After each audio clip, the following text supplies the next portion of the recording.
दिन दहाड़े मर्डर हो रहे हैं बिहार के पटना में, जिले में। आप हथियार उठा करके सरकार के खिलाफ कुछ भी बोल देंगे, सरकार मान लेगी क्या? ये मूर्खता है। और जो देश की राजनीति में जो सत्ता में बीजेपी है, एनडीए की सरकार है, उसको उखाड़ फेंकने का काम करेगी बिहार। सरकार बनती है तो 5 काम आपको क्या लगता है आमिर भाई क्या करना चाहिए? अगर आप इंडिपेंडेंटली मुझे बताना चाहें तो आपको क्या लगता है बिहार के लिए वो 5 काम करना बहुत जरूरी है? हर राज्य में बीजेपी देखे विधायकों को तोड़ मरोड़ खरीदो, सरकार बनाओ। जनता रोजगार नहीं होगी, बेरोजगार होगी, जनता अनपढ़ पढ़ी लिखी नहीं होगी ना। बेरोजगार, जिस देश में बेरोजगारी ज्यादा होती है ना, लॉ एंड ऑर्डर मेंटेन नहीं हो पाता, अराजकता फैलती है। ये नेपाल, श्रीलंका और बांग्लादेश नहीं है। पलटू राम। नमस्कार, आप सबका स्वागत है हमारे YouTube चैनल में। तो जैसा कि आप लोग जानते हैं कि बिहार इलेक्शन आने वाला है। आज हम मुखर्जी नगर में मौजूद हैं और हम यहाँ के युवाओं से, स्पेशली वो युवा जो यूपीएससी स्टेट पीसीएस की तैयारी कर रहे हैं, जो आने वाले समय में देश की नियति तय करेंगे, देश के लिए नए कानून बनाएंगे, हम उनसे बात करते हैं कि वो बिहार को, इस बिहार के चुनाव को कैसे देखते हैं, क्या इनके मुद्दे हैं, इस पूरे बिहार के चुनाव पर उनकी क्या सोच है। मैं इन्हीं स्टूडेंट से बात करता हूँ। तो सबसे पहले हमारे साथ अभी चंदन जी मौजूद हैं और आमिर भाई भी मौजूद है। एक बार आमिर भाई, दोनों का मैं स्वागत करता हूँ सबसे पहले हमारे चैनल पे। और आज हम बात इसी संदर्भ में करेंगे कि ये जो बिहार का चुनाव आने वाला है, किन मुद्दों पे लड़ा जाना चाहिए, क्या मुद्दे होने चाहिए, जनता के क्या मुद्दे होने चाहिए, जनता की क्या राय होनी चाहिए, इन्हीं सब पे हम बात करेंगे। तो सबसे पहले चंदन जी, आपको बहुत बहुत स्वागत है। Thank you. चंदन जी, आप कैसे देखते हैं इस बिहार के चुनाव को? आज भी जैसा कि जानते हैं प्रधानमंत्री ने एक बड़ी घोषणा की महिलाओं को लेकर के, सारे राजनीतिक दल अपने अपने हथकंडे अपना रहे हैं चुनाव जीतने के लिए। इस पूरे चुनाव को अभी आप कैसे देख रहे हैं? किस तरफ पलटा जाता है आपको भारी लग रहा है, एनडीए या महागठबंधन? देखिए, सबसे पहले तो मैं जब बिहार की बात होती है तो ये याद रखना है कि बिहार से ही राष्ट्रीय लेवल की राजनीति तय होती है, क्योंकि बिहार एक ऐसा राज्य है जहाँ पे लोकसभा की सीटें भी एनफ है, जिससे कि नेशनल लेवल पे भी दिशा और दशा जो है चेंज होती रहती है। खासतौर पे जब हम बिहार विधानसभा की बात करें तो इस समय का जो पॉलिटिक्स है बिहार में, वो बहुत ही रोमांचक होने वाला है। और सबसे बड़ी बात ये है ना कि अभी तक लड़ाई सिर्फ होती थी 2 दलों में, या तो एक एनडीए यानी कि जो एनडीए के ग्रुप है, आपके जदयू है और अपना भारतीय जनता पार्टी है, और दूसरा एक खेमा था महागठबंधन, जिसमें कि कांग्रेस आ जाती थी और आरजेडी आ जाती थी। इस बार तीसरा नया मोड़ आया है जिसमें कि प्रशांत किशोर जी आए हैं। क्योंकि प्रशांत किशोर जी का युवाओं में बहुत क्रेज है, जिस तरह से वो लोकल लेवल पे इंडस्ट्री बनाने की बात कर रहे हैं, लोकल लेवल पे एम्प्लॉयमेंट देने की बात कर रहे हैं, और एजुकेशन और हेल्थ पे फोकस जो कर रहे हैं, मुझे ऐसा लगता है कि इस बार कुछ रोमांचक चीजें होने वाली है, कुछ परिवर्तन तो होने वाला है। हाँ। तो आप मतलब एनडीए या आरजेडी जो महागठबंधन, इसकी तरफ नहीं, प्रशांत किशोर की तरफ? नहीं, मैं प्रशांत किशोर की तरफ नहीं हूँ, ये अलग बात है। मगर ये है कि जो 20 साल से जो पॉलिटिक्स चलती आ रही है, कोई भी स्टैब्लिशमेंट जब 20 सालों से चलती आ रही है, हम लोग ने राजद का भी समय देखा, अब जदयू का भी समय देखा, तो बिहार के युवा और खास तौर पे बिहार की महिलाएं इस बार बहुत मन बना लिया है कि ये जो चीजें है परिवर्तन का, हो सकता है कि प्रशांत किशोर जी इस बार ना जीते या अगली बार, मगर एक परिवर्तन का रास्ता तो दिखा रहे हैं। तो हमको लग रहा है कि युवाओं में उनके लिए क्रेज है, मगर फिर भी ये है कि बड़ा संयम से चलना पड़ेगा। आमिर जी, कैसे आप देखते हैं इस चुनाव को, पूरे चुनाव को? जैसा कि जानते हैं अभी आज भी प्रधानमंत्री ने एक बड़ी रैली की और सारे चुनाव, जितने भी राजनीतिक पार्टियां, चाहे आरजेडी, कांग्रेस, एनडीए की जितने भी घटक दल हैं या प्रशांत किशोर वाली पार्टी, सब अपने अपने हथकंडे अपना रही हैं। इस पूरे चुनाव को आप कैसे देखते हैं? किधर जाता हुआ चुनाव लग रहा है अभी तक? जो बिहार के चुनाव में, बिल्कुल इन्होंने सही कहा कि ये देश की राजनीति बिहार से ही शुरू होती है, और इस बार भी ऐसा ही होगा कि देश की राजनीति को प्रभावित करेगी बिहार का चुनाव। और जो देश की राजनीति में जो सत्ता में बीजेपी है, एनडीए की सरकार है, उसको उखाड़ फेंकने का काम करेगी बिहार, बिल्कुल करे। इसलिए क्योंकि ये जो बहुत लंबा समय है, एंटी इनकम्बेंसी का दौर है, और जिस तरह पीछे देखा है कि बिहार में जिस तरह की अराजकता फैली है, जिस तरह का छात्र सड़क पे आ रहे, लाठीचार्ज हो रहा है, कि बाढ़ में पूरे बिहार के लोग इतने परेशान, लाखों लोग बेघर हो गए, कोई सरकार सूद लेने वाली नहीं है, बिल्कुल कोई काम नहीं, सड़क जनता के सबदम त्राहिमाम परेशान है, कोई पूछने वाला नहीं, कोई अधिकारी, कोई सरकार नहीं। तो इससे जनता बहुत परेशान है। अगर आप उनकी परेशानी की नजर से आप देखेंगे तो आपको एक नजर आएगा कि जनता बिल्कुल इनके खिलाफ है, और इसीलिए बहुत सारे लोक लुभावन योजनाएं अभी 1 महीने का बाकी है। इसमें आप देखिएगा कि जितने पिछले 10-12 साल में बिहार में काम नहीं हुआ होगा ना, उसने 1 महीने में योजनाओं का घोषणा होने वाला है।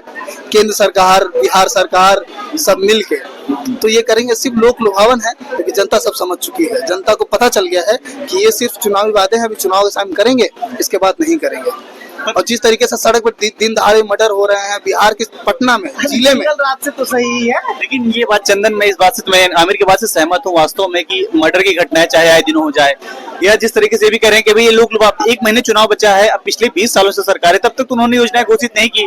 अब 1 महीने चुनाव बचा है तो नए नए लोक लुभावन नहीं होना, महिलाओं को प्रभावित करने के लिए ऐसे ऐसी योजनाएं ला रहे हैं। देखिए आपको पता होना चाहिए इंडियन पॉलिटिक्स में, आपको ये पता होना चाहिए कि लोग लुभावने स्कीम्स वगैरह कुछ नहीं, इलेक्शन समय में हमेशा होता आ रहा है, वो चाहे कांग्रेस हो, आरजेडी हो, सब लोग करते हैं, इसमें वो कुछ आया नहीं। और दूसरी बात, अब बिहार की एंटी इनकम्बेंसी की बात करें तो बिहार में ये एप्लीकेबल नहीं होता है, क्योंकि लगातार 20 सालों से आप देख रहे हैं कि ज्यादातर इन्होंने मेन मुद्दा बताया जंगल राज, मर्डर की घटनाएं, वास्तव में बड़ी बड़ी घटनाएं अभी हुई है कुछ दिनों से। आपको मैं बताता हूँ, समझिए, ये जो 1-2 मर्डर की घटनाओं को ये संकेत करके जो इस्टेब्लिश गवर्नमेंट है एनडीए की, उस पे अटैक कर रहे हैं। तो मैं बताना चाहता हूँ कि आज से आप राजद का समय आप देखिए, हम लोगों को याद है और हम लोग के परिवार के लोगों को भी याद है कि जब हम लोग बक्सर से निकलते थे तो बक्सर से रूम पे पहुंचते पहुंचते पता चलता था कि छिनैती डकैती सब हो जाता था।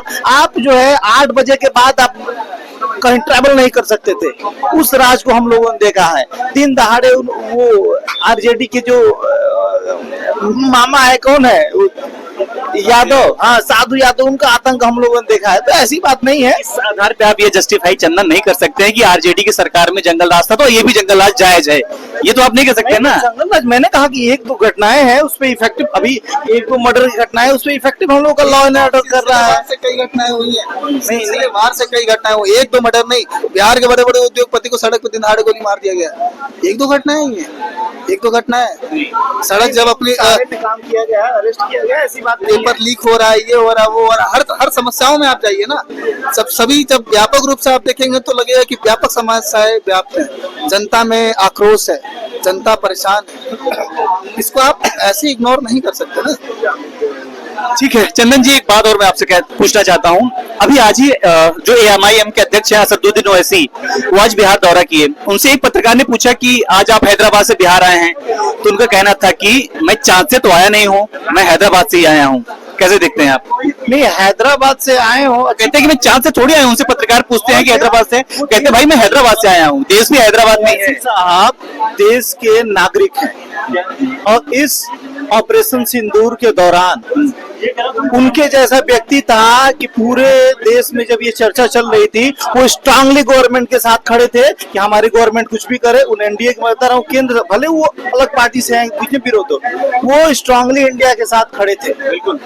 और उन्होंने एकदम मंच के साथ पार्लियामेंट में कहा कि पाकिस्तान को सबक सिखाना जरूरी है, स्ट्रांगली कहे, और वो उनका अधिकार है कि वो अपने पार्टी के लिए पूरे देश में प्रचार सकते हैं। और दूसरी बात, एक तो बेचारे कितना मेहनत से, सुनिए, माइनॉरिटी के रिप्रेजेंटेटिव के तौर पे आते हैं वहां पे, उनके 5 जो है माइनॉरिटी के विधायक चुन के जाते हैं, मगर राजद वाले क्या करते हैं, उन 5 विधायक को अपने में शामिल करवा देते हैं। ये एकदम निम्न स्तर की राजनीति है। ऐसे नहीं कर रही है, हर राज्य में बीजेपी देखे विधायकों को तोड़ मरोड़ खरीदो, सरकार बनाओ। अच्छा, एक राज्य में अगर किसी ने कर दिया, पता है एक बात क्या अक्सर ये कही जाती है पार्टियों की तरफ से, एनडीए की तरफ से कहा जाता है कि असदुद्दीन ओवैसी जो एमआईएम के अध्यक्ष हैं, वो भारतीय जनता पार्टी की बी टीम है। असदुद्दीन ओवैसी आते हैं किसी राज्य में चुनाव को और वो भारतीय जनता पार्टी को फायदा बेनिफिट पहुंचाते हैं।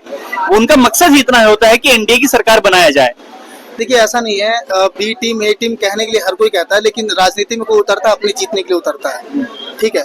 उनकी अपनी राजनीति है, उनकी अपनी पॉलिटिक्स, अपनी पार्टी है, और जाहिर सी बात है कोई अगर चुनाव लड़ेगा तो अपने लिए लड़ेगा, तो वो जितना चाहता। ये है कि इत्तेफाकन फायदा बीजेपी को होता है, क्योंकि एक मुस्लिम वोट जो है वो पहले कांग्रेस आरजेडी बिहार की बात करें या अन्य राज्यों में बात करें जहाँ भी, तो दूसरे दलों को जाता था और वो ओवैसी आके जो वोट काटते तो इनका फायदा उनको होता है, ये बात ठीक है। लेकिन मुझे ये बी भी टीम का ये बात तो बेतुका ही लगता है। कुछ हम मुद्दों की बात करेंगे, आपसे भी बात करते हैं, आपसे भी हम महिलाओं के मुद्दे पे बात करते हैं, युवाओं के मुद्दे पे, बुजुर्गों के मुद्दे पे, जनता के मुद्दे पे बात करते हैं। ठीक है, पार्टियों के लिए तो बहुत हो गए। आपको क्या लगता है महिलाओं के क्या मुद्दे हैं, युवाओं के, बुजुर्गों, आपको किन लगता है कि किन मुद्दों पे चुनाव लड़ा जाना चाहिए बिहार का? आप बिहार के पर्सपेक्टिव में बात करिए। ठीक है, देखिए बिहार के इलेक्शन की बात है तो मुझे ऐसा लगता है कि बिहार में सबसे बड़ा क्राइसिस है जो इंडस्ट्रियल डेवलपमेंट का है, क्योंकि वहाँ पे एम्प्लॉयमेंट जनरेशन की बात है। और जो ये इशू जो है जो यहाँ से पलायन हो रहा है जो बिहार के लोगों का, और जो एकदम निम्न स्तर की जीवन जी रहे हैं, दूसरे राज्यों में जाकर के उनको प्रताड़ित किया जा रहा है, तमिलनाडु में उनको पीटा जा रहा है, महाराष्ट्र में उनको पीटा जा रहा है, दिल्ली में भी इंसिडेंट देखने को मिलता है। तो मुझे ऐसा लगता है कि बिहार में इंडस्ट्रियल डेवलपमेंट बहुत जरूरी है, और दूसरी बात वहाँ पे इंफ्रास्ट्रक्चर स्ट्रांग होना चाहिए। पता चल कि हालांकि बहुत सुधरा है, ऐसी बात नहीं है, बहुत सुधार हुए हैं, मगर अभी भी बहुत सुधार करने की जरूरत है। हाँ, आपको लगता है जरूरत है अभी भी? हाँ, अभी भी है। 20 साल से क्या कर रहे थे? नहीं, 20 साल से मैंने हम लोगों ने किया। आप 20 साल में बताओ, 20 साल से हम लोगों ने क्या किया है कि 20 साल से ये कहा है कि आज खुले तौर पे महिलाएं सड़क पे चल सकती हैं, पुरुष सड़क पे चल सकते हैं, मगर 20 साल पहले छिनैती होती थी, डकैती होती थी, तो परिवर्तन तो हुआ है। युवाओं के क्या मुद्दे आमिर भाई होने चाहिए, क्योंकि युवा बहुत परेशान है, और किसी भी चाहे प्रदेश हो चाहे देश हो, उस चुनाव की दिशा और दशा तय करता है युवा। आपको क्या लगता है युवाओं के क्या मुद्दे होने चाहिए बिहार में? बिल्कुल आप सही कह रहे हैं, युवा जो है देश की रीढ़ है, और युवा ही देश का राजनीतिक भविष्य भी तय करने वाला है। और देश के लिए सबसे बड़ी चीज जो पूंजी है वो युवा, मानव संसाधन है वो। और बिहार के अगर परिप्रेक्ष्य में हम देखें तो युवा बहुत परेशान है, इसलिए क्योंकि रोजगार नहीं है, पलायन बहुत ज्यादा हो रहा है, देश शिक्षा नहीं है, स्किल बेस्ड शिक्षा न होने की वजह से पूरे देश में अन्य राज्यों में जाके अनस्किल लेबर की तरह काम करते हैं। और बिहार में क्योंकि इंडस्ट्री नहीं है, आप अगर आज भी जाके बिहार में देखेंगे, आप सरकारों की बात छोड़ दीजिए कि किसने कितना काम किया है, आप पूरे 70 साल तक का जाके देखेंगे तो आपको कितनी इंडस्ट्री मिलेंगे? नहीं मिलेंगी इंडस्ट्री। अगर इंडस्ट्री होती, रोजगार होता, तो बिहार का एक आदमी जाके लुधियाना में, पंजाब में, सूरत में, गुजरात में, हर जगह जो है इतना बेबस परेशान होने के लिए नहीं जाता। और जो पढ़े लिखे युवा हैं उनको नौकरी नहीं मिल रही, जो वैकेंसीज आती है पेपर लीक हो जाता है, रद्द हो जाता है, धांधली हो रही है। 2 दशक तक सरकार थी महागठबंधन की, जिसको लीड कर रहे थे आरजेडी के लालू यादव। 2 दशक तक लगभग सरकार उनकी पार्टी उनकी मुख्य थी। क्या काम उन्होंने किया? आपको लगता है कुछ युवाओं के लिए या रोजगार के लिए, इंफ्रास्ट्रक्चर के लिए किन किन कामों को किया, कुछ बता सकते हैं? जी बिल्कुल, आरजेडी का जो 2 दशक का दौर था, उन्होंने अपना काम किया, उस समय की देश परिस्थिति के अनुसार जितना भी काम किया एनफ नहीं है। काम तो उन्होंने भी इतना अच्छा नहीं किया जितना बिहार जनता के लिए करना चाहिए था। रोजगार उन्होंने भी नहीं दिया, और इंडस्ट्री उन्होंने भी नहीं लगाई। लेकिन अभी इधर के जो बीच का आप 2 दशक ये भी देखिए कि 2000 से लेकर 2025, अभी 25 साल का जो हो गया, 1/4 सदी खत्म हो गई। इसमें कितनी इंडस्ट्री लगे? जो चीनी मिल पहले के लगे तो खुद बंद हो गए। आज के दौर में अगर हम देश की विकास जिस दर से हो रहा है उस दर से आज भी तो हम नहीं कर पा रहे ना, ये अतीत का रोना कब तक रोएंगे? मैं ये तो नहीं, अतीत का रोना कि उन्होंने नहीं किया तो हम भी नहीं करेंगे। सरकार में आप हैं, मेरा कहने का मतलब है कि उन्होंने नहीं किया, आई एग्री, नहीं किया विकास, मैं मानता हूँ। आप ये बात तो नहीं कह सकते ना उन्होंने ये तो मैं नहीं करूंगा। बिल्कुल भाई, अतीत आप बताएं, अभी हाल ही में 2 बजट आप देख लें, बजट में सबसे ज्यादा एलोकेशन ग्रांट ऐड की बात की गई तो अपने बिहार के लिए किया गया, और लगातार बिहार के लिए हर एक चीजों पे, चाहे कोसी पे प्रोजेक्ट बनाना हो, चाहे रिवर प्रोजेक्ट बनाना हो, चाहे वहाँ पे वो गैस पाइपलाइन लगाना हो, सारे के लिए पैसा एलोकेट हो रहा है, और बहुत बड़े लेवल पे हो रहा है, ऐसी बात नहीं है। हाँ, सरकार बनती है तो 5 काम आपको क्या लगता है आमिर भाई क्या करना चाहिए? अगर आप इंडिपेंडेंटली मुझे बताना चाहें तो आपको क्या लगता है बिहार के लिए वो 5 काम करना बहुत जरूरी है?